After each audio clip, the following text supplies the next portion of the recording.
There's no place for infidels in Indonesia, this man screams. Sentiments are rising against the construction of a church in this suburb of Jakarta. Members of hardline groups like the Islamic Defenders Front took to the streets to show their anger at the increase of churches in predominantly Muslim Indonesia.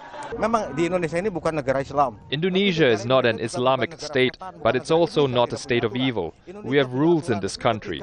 If someone wants to build a mosque or a church, he has to follow the rules. The conflict escalated on Sunday when Reverend Luspida Simanjuntak and a church elder were seriously wounded during an attack on their way to hold a church service on an empty plot of land in Bekasi, West Java. 10 people have been arrested for stabbing and beating the two church leaders.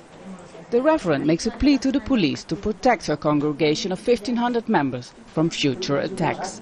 We really hope nobody will die. That's why I say to the police, if something happens again this Sunday, I will hold the police responsible for not protecting us.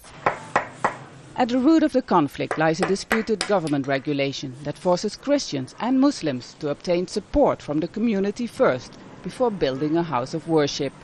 The congregation in Bekasi says it received enough signatures to build their church until hardliners forced people to withdraw their support. This is a Muslim neighborhood. We know that. Indonesia is predominantly Muslim.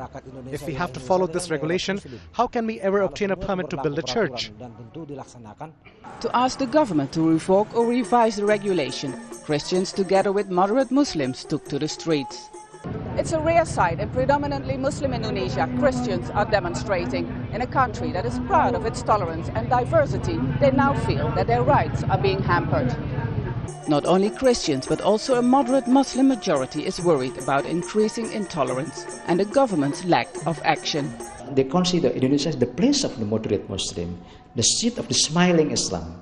But the fact is that not only because they are facing very serious problem, but they also consider that now Indonesia is heading to the situation in which also the place of the angry Islam.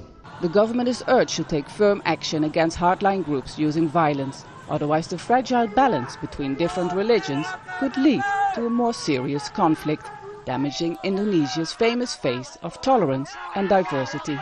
Step Fasen, Al Jazeera, West Java.